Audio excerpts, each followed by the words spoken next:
Good afternoon, folks. Hope you all had a good conference so far. I know we've just got a couple more sessions to go. My name is Naveen Pitchandi. I'm a product line manager at VMware, part of the end user computing division. And I lead the product management team for the Apple platform, which includes iOS, macOS, and now tvOS. And I've also got John Richards right there, who's on my team. He's a technical product manager, and he focuses a lot more on macOS. And yes, we're on Mac Admin Slack. I'm Numberlock, and he's JR. And over the past year and a half, we've just been in stealth mode, listening to a lot of feedback. And I must say, this is my first time at Macadoc, and first time in London too. And it's truly a humbling experience to stand here and talk in front of all of y'all. Because to be really honest, both John and I, and we've just been looking at what you'll have been doing in the community and some of the projects that you've been working on. And I think Anthony said that yesterday pretty accurately, what you said. All of y'all are inventors. When you're thrown into a situation where you have to solve a problem, you either find tools that does that, or you go build it. And if you build it, even better, you share it with the community, be it code or just knowledge. And that's the best part. And that's been truly inspiring. That's one of the reasons why we're here. And we were fortunate to have FaceTime with some of you all speaking out in the hall, and then hopefully we get to speak with a lot more of you. And hopefully with the power invested in us as product managers, we get to build this product in a way that you can use in the future too. So today, to start off with, it might be a little bit of a conceptual start, and I want to talk a little more about what this whole new term of modern management is, right? And we might be able to be breezed through this, because I think over the last day or so, this was covered with different terminology in a lot of these sessions, speaking about DEP, MDM, and I think Diana covered the identity piece really, really well. So I might just piggyback off that. And I want to spend a little more time trying to, I guess, explain why we're here, right? I know most of you folks, when you look at VMware, you're like, I think I know them. I think they do some virtualization. They do something in the software-defined data center. I have no idea why they're here. And then you see another name called Workspace ONE, and you're like, I have no clue what that is. And you see VMware AirWatch, and you're like, yeah, these guys actually acquired AirWatch, but I don't know how that fits in here. So hopefully I can draw lines and give you that larger picture and see how all of it fits in. I'm a legacy AirWatch person. I came into the VMware family through the acquisition, and so was John Richards. So we've had the MDM background coming in. So, and of course, finally, I want to touch a little bit upon VMware Code, which is our developer central, and then something that we're building out as a developer community, and I'll touch upon that in the end as well. And I've got some stickers for VMware Code. So start off with why is modern management? What is modern management, right? So when you think at the world that we live in now and look at the workforce, I read an article where it said almost 1/3 of the workforce are filled with millennials. And then by 2020, 24% of the workforce are going to be Gen Z, apparently. And it's alarming at the way in which the industry is changing, and people who work in the organizations change, and the requirements change, where now in most organizations they've adopted this device of choice, where any employee can pick any device that they wish. And in most cases, they pick a Mac machine, mostly because they've used the same machine back in school or back in college, and they use the same thing in lab, and they'd rather pick that, or they've used that in their personal back at home, and they want to continue using that. And of course, when you think about these machines, access to resources is also important, regardless of what kind of apps they have. And of course, traditional or sort of native apps have been important, but there are more and more cloud services that we integrate and introduce into our environments, and giving access to those is equally important. And of course, finally, Steve from ThoughtWorks spoke about this really, really well, about privacy in your environments. And a lot of users are concerned about what you do on their machines, so they really want to know.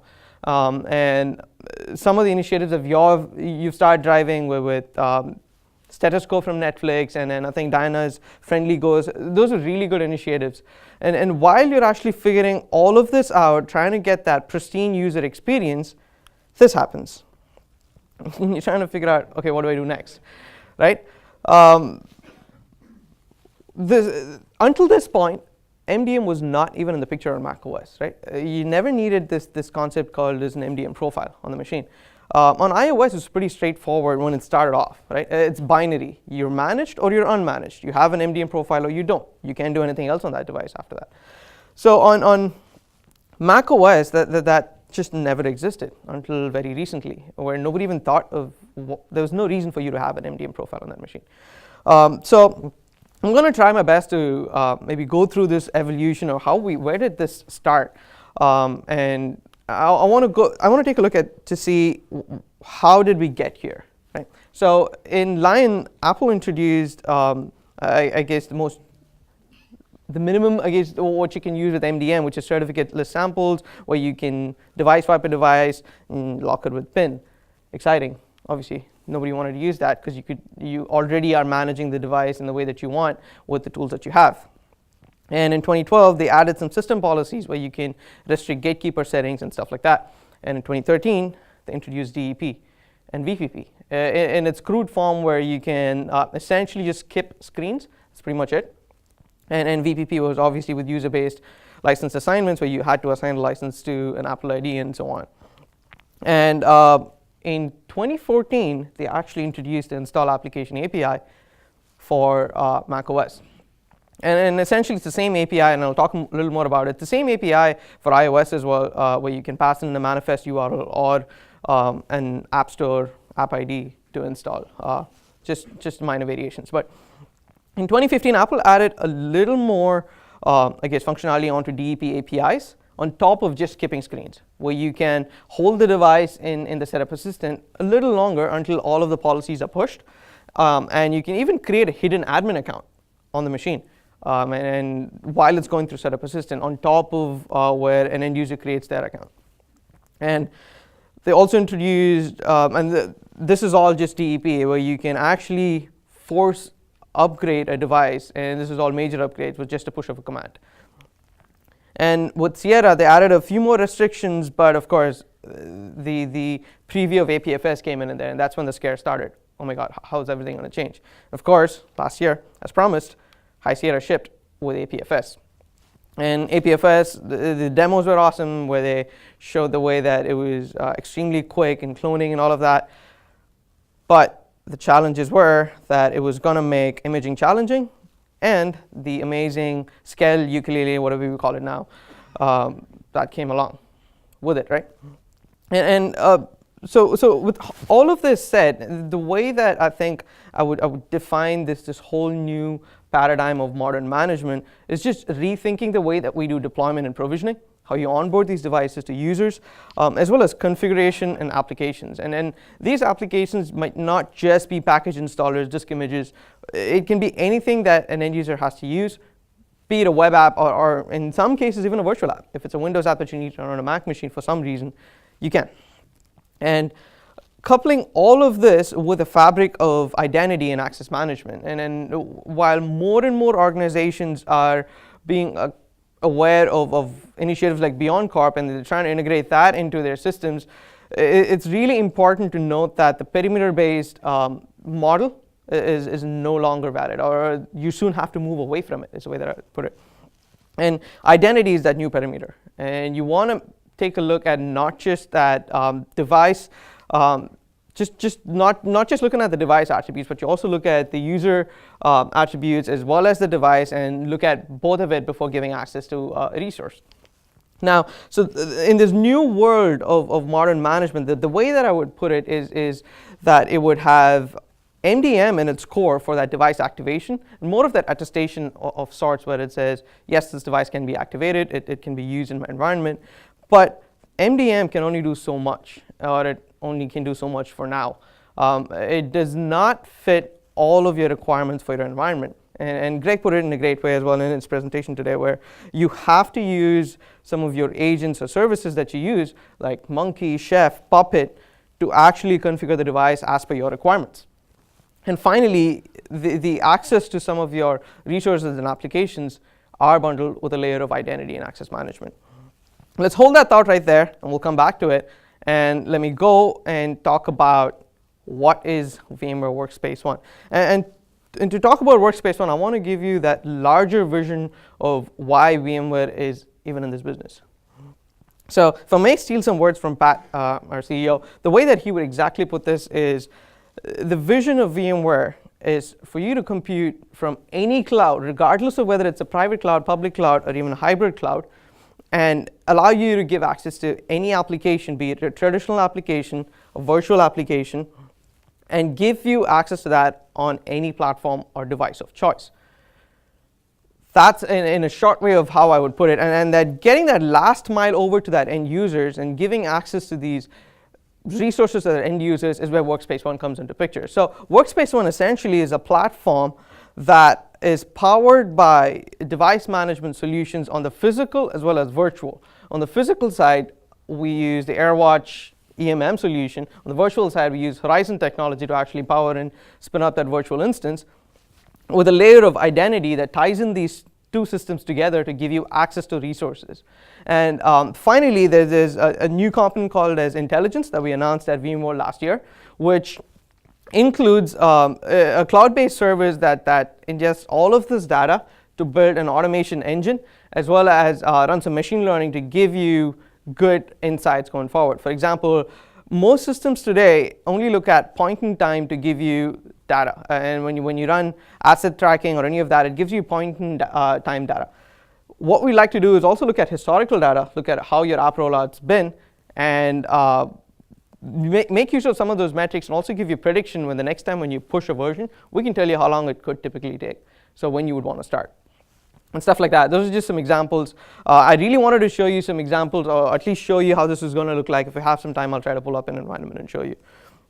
That's essentially the idea. So to look at the architecture, and this, you can sort of look at this from that principles of Beyond Corp as well a little bit, and I'll tell you why. When you pick any device, regardless of whether it's a mobile device or a desktop, we have device side adapters that pulls in device side information, and when you want to assign or deploy any of these applications, regardless of whether you're on-premise SaaS, whatever the source of that application is, we use our device management frameworks to pull in these device attributes and configurations and sort of collate all of that information enough for you to make a contextual analysis, and you have a policy that looks at your device and user information before you actually give access to these resources. That's kind of the fundamental principles when you think about Beyond Corp as well.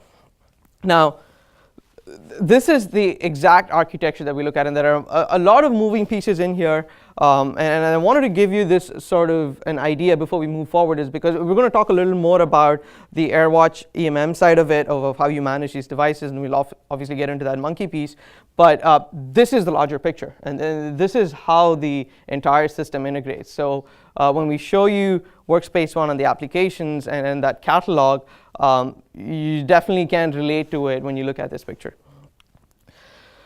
Now, let's take a look at how this solution can actually solve these challenges that you see in this modern management paradigm, right? Going back to these conceptual elements of deployment, provisioning, configuration, and apps, when you look at the AirWatch EMM architecture, we've pretty much started off as an iOS management company, right? We did MDM hardcore. So when we moved on to macOS, we stuck to that same framework. That is, there's a lot of misconception that when you try to manage a machine with AirWatch, there's this thing called as an agent which is bundled in and it comes always. That's actually not true. The source of truth for AirWatch management is MDM, the MDM profile. And you use the MDM profile for pushing device-based policies or user-based policies. And the agent runs as a layered service on top of MDM, just like how you would run Monkey or Chef or Puppet on top of that. Agent is almost optional at that point, where if you want to use those services, you can. If you don't really need to, you can use the other agents if you really want to. And on top of that is how we layer identity management as well as the intelligence service, where we stream all of these data for additional analysis. So this is the best way that I would explain how the MDM or the AirWatch management infrastructure is actually architected. That's the best way to actually think about it when you're implementing your solutions. And this easily ties into how and why it was easy for us to to do what we did with DEP, right? So we've been aligned with that vision and said, you know what, let's try to go down this path. DEP is going to be this default, I guess, enrollment or deployment mode going forward. Let's try to make sure that this fits the bill for folks moving forward. So there are a bunch of APIs on DEP, as I showed earlier, where you can customize the setup assistant, skip those screens. You can hold the device in setup assistant while the policies are pushed, as well as create an admin account. And these are typical DEP APIs in the documentation. But there's one more API that's not under DEP, but Sierra and above actually accepts that API while you're in setup assistant, which is what we use to actually push distribution packages right when you're in setup assistant. That's the API that we use to actually push our own agent while you're in setup assistant. So we just open it up a bit so we can give you that access where you can upload any distribution package of your choice to bootstrap that enrollment process to customize your own deployment, and we call that bootstrap package deployment. And this wasn't an idea that we came up with sitting in a room saying this is the best idea, let's go ahead and do it.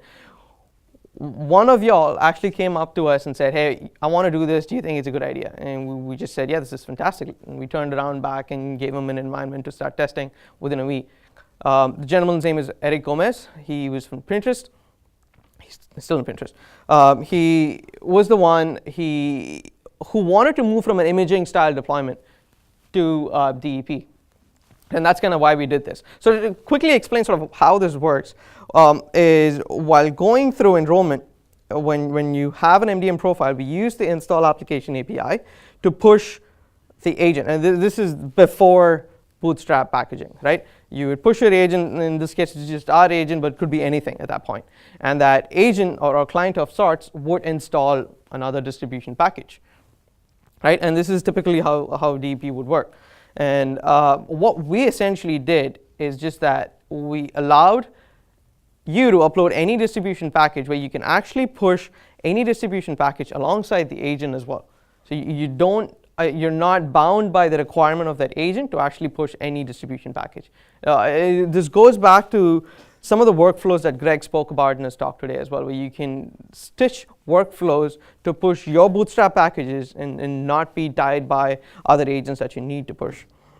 And the idea behind this, again, is to get that streamlined user experience as soon as an end user logs in. When you're drop shipping a device, when an end user opens a device, you obviously want to make sure that the end user gets that best experience. He's going through a good workflow. And there are a bunch of tools that were built just for this, like DEP Notify was one of it.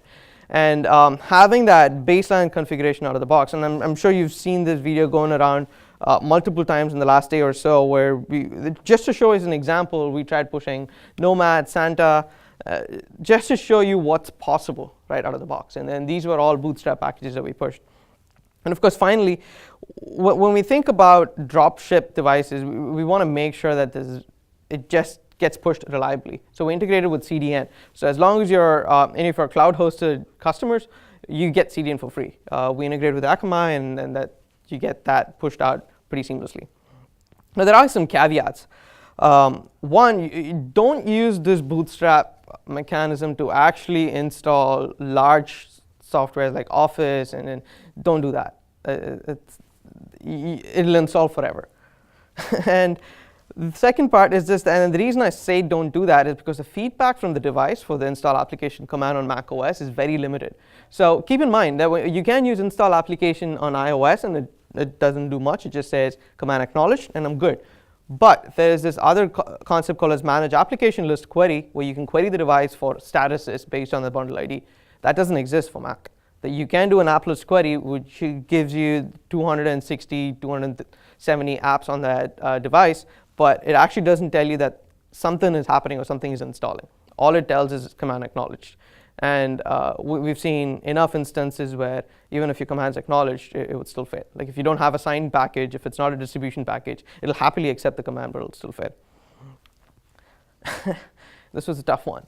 So we architected it in such a way that we wanted to give you enough freedom to upload as many packages that you'd like and push, and that's how we did it. But while testing, we found out that unless you're on 10.12.6, if you push 2 install applications at the same time, it would error out, and you would never know which one to install.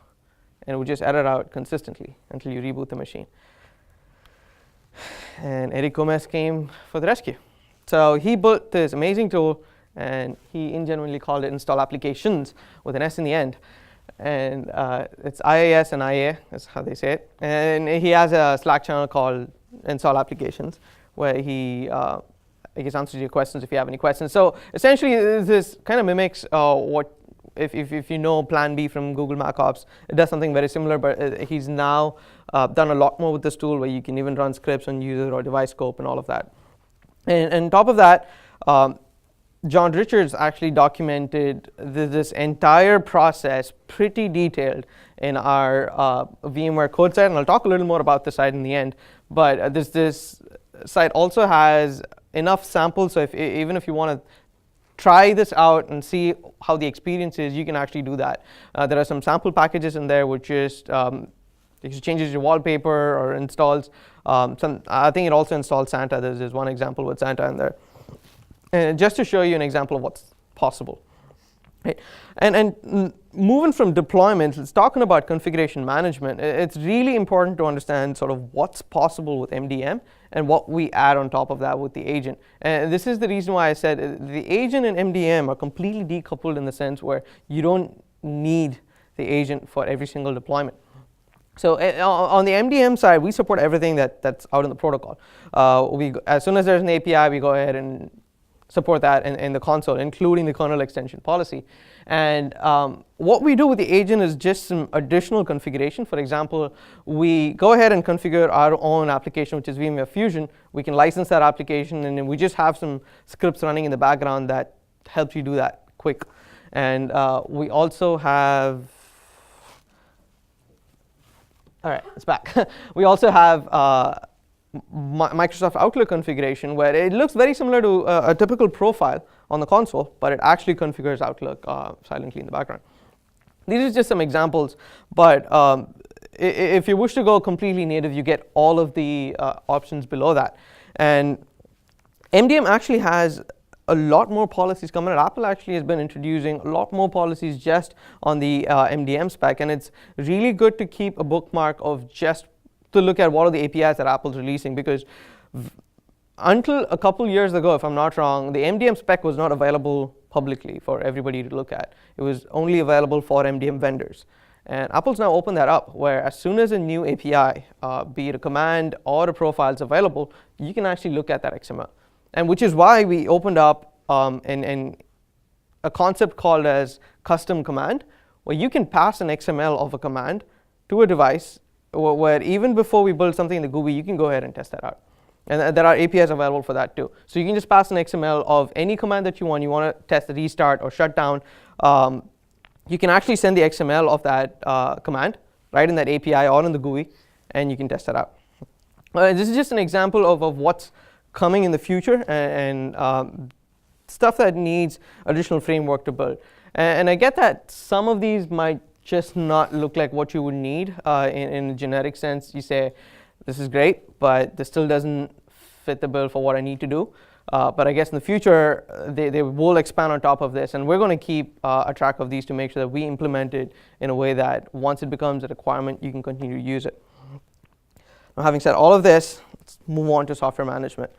We announced this last year at VMworld, that we were actually integrating with Monkey on the client side to give you that desired state management everybody loves with software management. So I'm happy to announce that we're in beta now. We've been running a very closed beta with a few folks just to understand, just to get some feedback, and then I guess close down any big gaps that we have right now for the first version at least, and then obviously iterate upon that.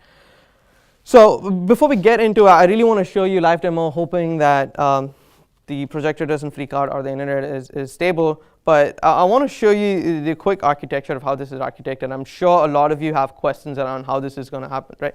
So the way that we did it is we bundled Monkey right into the installer of the agent itself. So when you install the AirWatch agent, it installs the AirWatch daemon as well as Monkey with it.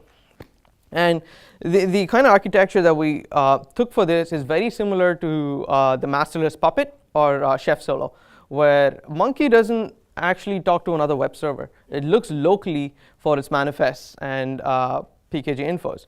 So what we do is the communication happens between the AirWatch agent and the AirWatch server, where we send commands on demand, and the AirWatch agent has a Monkey controller built in, which sets Monkey up into whatever it needs to based on the assignments. So it dynamically keeps creating these manifests based on assignments that you have set in the AirWatch console. And you get some added advantages with this because we have something called as AirWatch Cloud Messaging, which is what we use for on-demand communication with the agent. So it works in a very similar fashion in APNS, where anytime you want to communicate to the device, we send a push notification on the AWCM channel, which the device picks up and comes back to get the command.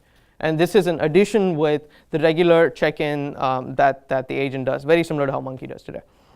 All right, now having said that, let's take a look at how this looks like on the admin experience, right? So if you have used AirWatch previously on how you would manage packages, you would completely appreciate this workflow, because if you've used it previously, you had to at least go through 10 or 15 steps. So the idea here is just that in AirWatch, under apps and books, on the internal application section, you can actually upload any application, be it iOS, Android, Windows. It all lives under the same section. You can obviously filter for just macOS. But what we've added here is that you can actually upload an application, a package installer or DMG, and especially when you upload a package installer, you get to choose whether you're going to push it as a distribution package, as a bootstrap package, or through Monkey.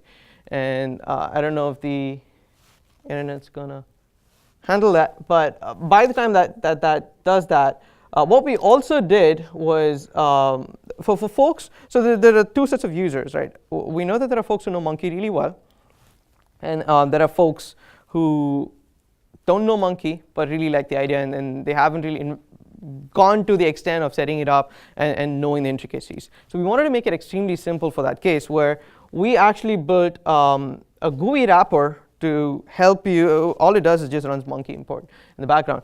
All it does is it gets you the PKG info file needed for Monkey to run. So our fundamental elements still stay the same, where you need the PKG info file and the package installer to run with Monkey. So what you can do is download this wrapper tool, where you can just drag and drop your package installer. All right, sorry guys, gonna have to look like this because the refresh rate on the monitor is terrible. All right, I can't believe I'm struggling for this.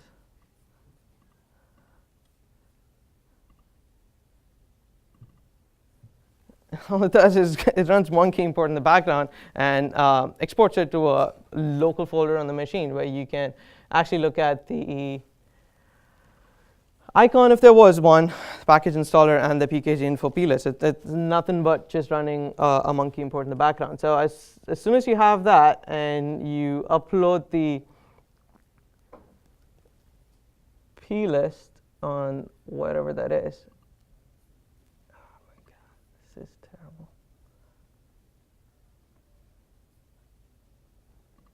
All right, I'm not going to struggle with this. I'm just going to upload a random PKG info, if you don't mind. All right. Obviously, we're not going to push this because it's going to mess it up. But the idea is, as soon as you upload the right PKG info plist, you would see the typical AirWatch screens for where it had parsed through the application. In typical scenarios, you would see the bundle ID of the iOS application, the version, and all of that. This reads off of the PKG info plist. So all of what you see in the GUI reads off of that plist. So if you had any recipes, auto package recipes that you had run, which had installs, pre-installed, post-installed scripts, all of that would actually you would see in the UI. And any changes that you make in the UI goes right back to that package info plist. So all of the changes here will actually go back and right into it. And all of the options, including restart, conditions, are just the Monkey keys that we add. And there are some AirWatch pieces to this as well. For all applications that we manage, we also give the option for use an admin to enforce the terms of use if they need to install that application. You can do the same thing here as well. And after you've gone through the initial setup, you can go ahead and assign. And then this is the part where you have to go, you can go away from actually modifying individual manifests. And this is where we dynamically create it based on the assignments that you've set. So you can choose a smart group and go ahead and set it on demand or auto, depending on how you want to push it. Automatic just means it pushes it immediately. So if you have a device enrolled brand new, it would trigger it immediately on enrollment and push it. On demand is synonymous to the option of you as a user pulling it from your self-service. And there are additional options in there, just like how you would use for other iOS applications, where we have an option where we remove or unenroll, and this has been a requirement we've heard from other customers, where in this case the monkey controller orchestrates this pretty well, where if you unenroll the device from MDM, it actually removes the applications where you have these flags set. So it puts it into manage uninstalls and then cleans it up.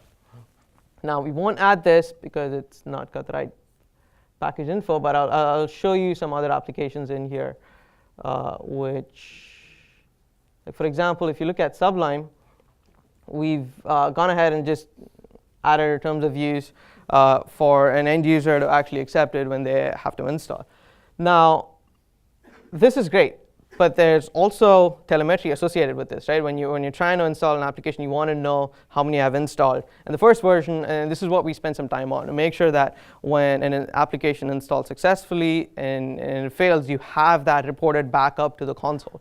And you can actually drill down into which devices have it installed, which don't, what is the reasoning. And with that on-demand triggering option, we have the option to actually pick which devices, if you individually want to trigger it, and trigger install, which goes through AWCM and triggers it for install from that point. So the agent takes care of running managed software center update at that point. All right, now this is currently in beta. So we're looking to launch this very soon, at least the first version. We spent a lot of time on the first version just to make sure that we have these pieces figured out. The UI doesn't actually render every single option in the package info plist. So we will go ahead and in subsequent versions work on doing that. So another check that you can do if you want to is obviously look at the XML, and you can double check if your package info plist is the same. So all that we do is actually push this down to the device, and the agent just sets it up for Monkey to run. We don't mess with this as such within the agent. We just use this for Monkey to run at the end of the day. And this will be available very soon, but before that, for folks who are not using AirWatch who really want to test this out, there's this option called as VMware Test Drive, where you can sign up for an account, you get a full-fledged environment with IDM, AirWatch, all of that set up, and hopefully this hasn't been upgraded yet. We will upgrade this environment very soon. I'll try to see if we can release a blog post, or I'll try to publicize, or just tell it in the AirWatch Slack group that this is out and people can test out if you guys join that group. That you can come in, log in, where all of it will be pre-provisioned, so you don't have to worry about server infrastructure and any of this, and you can go ahead and test this out. And another thing to also keep in mind is that with this integration, essentially you shouldn't have to think about or worry about when Monkey is installed or when it's not installed. So we take care of actually installing Monkey when you install the agent.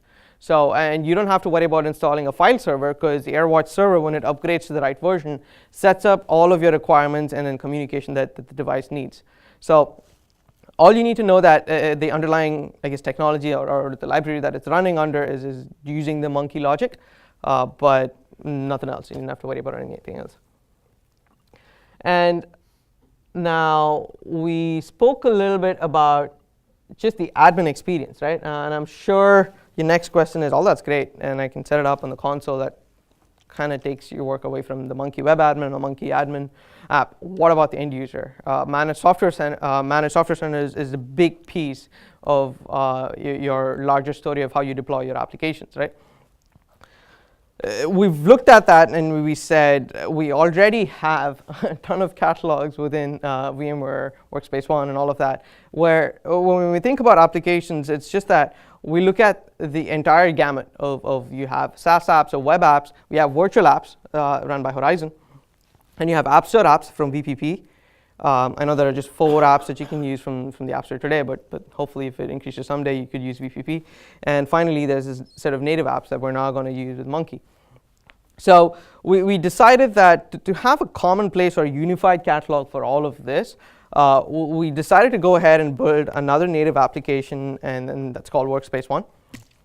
And this is the native application that is in beta alongside the other Monkey integration. So this looks, if you've seen Workspace ONE on any other platform, it looks and feels the exact same way. It's got that same user experience across the board. And the idea is that if you're trying to install any application, we try to give you at least real-time feedback. And I'm not sure if the internet's going to support it, but showing you another example of Sublime. In this case, if I'm trying to install this, it would give me the option to accept terms of use. And if I don't, it doesn't start. And you can keep a track of whether users have accepted it or not at that point. And the idea is that you get that feedback as an end user when you know that the application is downloading, how much it's completed, and hopefully most of the pieces that you see with Managed Software Center. But the larger piece to this catalog is just that it's not just housing native applications. So it houses web apps, virtual apps that you launch through Horizon. And it does all of it right from this catalog. So I don't think I have an example with this particular environment with web and virtual, but I believe I have a video that shows that. And now see if I can pull that up real quick. But the idea with which the Workspace ONE app works with is that underlying concept of looking at the device compliance and the user compliance to give you access to the resources where you have that conditional access coming in. So we look at the device status, the device posture, the user posture, and we check it with a contextual policy framework to make sure that you're good to go. And the authentication model says, yep, you're good to go, and you can access it. So this is just a quick demo of the application which can run any application. So in this case, I think first we're going to try launching Dropbox, which seamlessly single signs you on into Dropbox. And we use our Identity Manager service to take care of doing that piece. Identity Manager is not another identity solution. You can use its identity if you really need to, but it has a pass-through mechanism and can act as a third-party IDP if you have ADFS already set up, or if you have ping, you can use that too. And second is launching an internal website. We actually have a solution called as VMware Tunnel.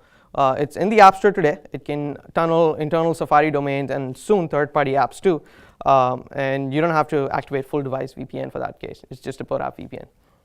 And this is Horizon. So in cases where there are applications that are not available on a Mac machine, you can just seamlessly launch that within Workspace ONE.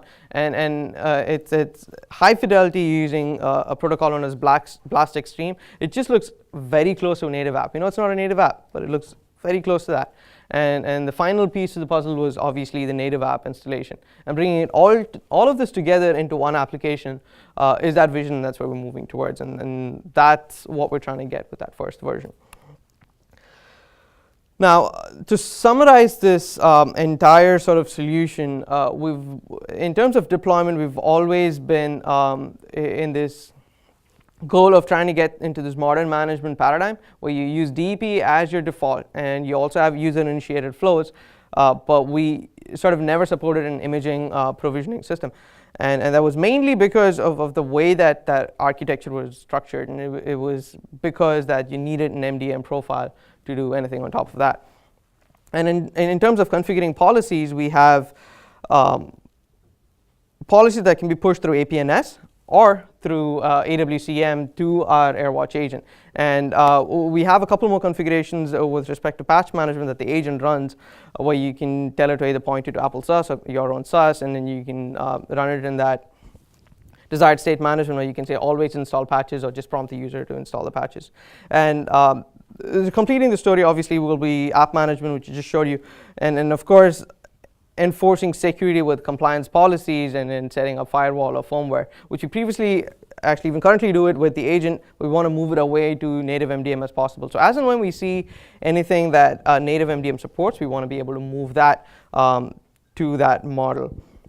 And that's going to be pretty much all that I have. And I want to close this out real quick with VMware Code, where this is something that we've been trying to socialize over the last few months. This is Developer Central. It has our API documentation, and this is where we're moving towards for sort of combining all of the different API documentation of all of these different services that we have. And I think the first one that there is IDM. The VIDM APIs are currently present, and soon the AirWatch APIs will be too. But apart from that, there are also samples that are available, and some of that bootstrap information that John worked on is actually in the code samples section. And you can search for other code samples like custom attributes that you want to use within AirWatch, and then you can find some shell scripts that either our internal employees or our customers have contributed. Now, having said all of this, of course, the entire solution extends for other platforms that you have in your environment, and giving that same seamless experience across your platforms has been our goal, and that's what we're trying to do with Workspace ONE. Now, that's pretty much all that I had on Mac, but I'll see if you have any questions, and if not, I have just one more quick tidbit to show you too. Any questions? Oh, there.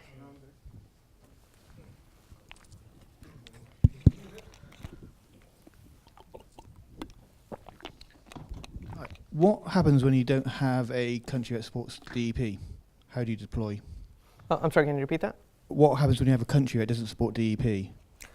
Right. So for countries that support DEP, that don't support DEP, unfortunately at this point, you have the user-initiated flows, or there are a few staging flows that we've supported previously, and this is predominantly for schools as well, where you have to stage the machine before you give it to the end user. In those cases, we have something called as a staging MDM profile of sorts, which is associated to a dummy user that you can then move it to the right user.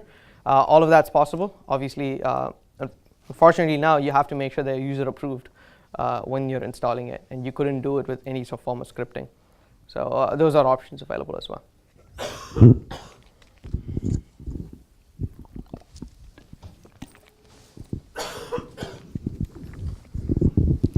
Okay, so I saw you were uploading the PKG info files that Monkey uses into VMware. I'm assuming they are stored in VMware or not locally?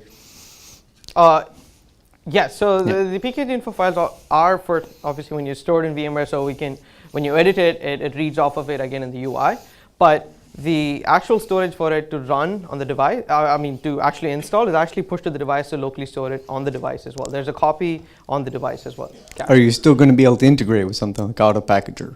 Yes, you will be able to. Okay. And the idea is because the bare bones that are needed is PKG info. So the idea is if you just run a monkey recipe and you get the PKG info files in the package installer, you can then call out APIs or just upload it onto the AirWatch. And then that's kind of the next step in where we want to move, where once these pieces are built, we have the APIs available too, so integrate into Auto Packager. So when you run a monkey recipe, you can choose whether to upload to AirWatch or you can use your monkey repo. Okay. Thanks. Apologies, I think you did touch on this earlier, but I've been so busy looking at everything else, so I forgot. Is this SaaS only, or is there options for private cloud on-prem? It's available SaaS and on-prem. It's the same solution. Cool, thanks. So, except that on on-prem, you don't get that free benefits of CDN that you can integrate with us. If you have your own CDN account and all of that, you can definitely integrate with that too. Great, thank you. All right, so quickly, I know most of y'all are just interested in Mac, but I know a lot of y'all also have multiple hats that you wear in your deployments. I want to quickly touch upon tvOS, and the reason is because this is something that I've been very passionate about, and something I'm trying to socialize with folks too. Where with tvOS 10.2, you have the option to enroll a device with DEP, and just seamlessly connect it to Ethernet and power. Within 30 seconds, it starts to enroll, which is pretty cool. And you have the option to configure policies where you can push policies like single app mode to lock an app into into kiosk mode. So we looked at this and it was really cool. Obviously, the thing that stuck to us was digital signage. Why not we use Apple TVs for digital signage? But there were no applications that we could use to do it. So I went ahead and built this very simple application that just launches and starts playing a video. That's about it. So to quickly show you how that looks like, it is as soon as you connect your Apple TV to power and Ethernet, within 30 seconds of network active, it actually enrolls without you doing anything. You don't even have to pair your remote. It's pretty cool that way. As soon as it goes through DP enrollment, it gets triggered with your management solution. In this case, with AirWatch, we can push an application down and then lock it into single app mode. And the application's been built to launch and run a video as soon as it's pushed down. So in this case, we have a video that's hosted in a location where we just pass the URL to that video, and it starts playing. And the real cool part about this also is that we get that this can be anywhere. So let's say you stick it into a conference room that it's playing a video. You can actually AirPlay on top of that video and complete your work, do whatever you need to. And as soon as you complete with that work and you take it off of your AirPlay, it actually starts playing the video back again. And the use cases for this can be infinite. You can stick it anywhere, be it your reception hall or your break room or whatever it be. And the kind of idea behind this and why we wanted to do this was mainly because digital signage solutions are expensive. The hardware is expensive, it's proprietary, you can't just use that hardware to run anything else. And software licensing per month can go upwards of $30 to $35. And if you just want to simply use a TV that's not being used for anything else to do something cool, this is a really good option. Some of the key features with this application is just that it starts playing a video on launch. It doesn't support app config yet, but that's the idea. And it resumes the kiosk mode as soon as you complete AirPlay session. And third, and obviously even more important, is when you run a 4K TV and you're running 4K content, you can't keep streaming that over your network. It's going to kill your bandwidth. So we went ahead and added an option to cache that video. So all you got to do is play that video once, and after that, you're good to go. And last year at VMworld, went ahead and released this to open source. So it's available in the official VMware GitHub page, so you can actually go ahead, download this application. If you have some cool ideas, go ahead and then fork it, raise a PR, and add some new features if you like. But all of this, again, will be available in that Code VMware site as well. So definitely go in, and then I think I have a few stickers as well if you really like it. And that's about it. Thank you.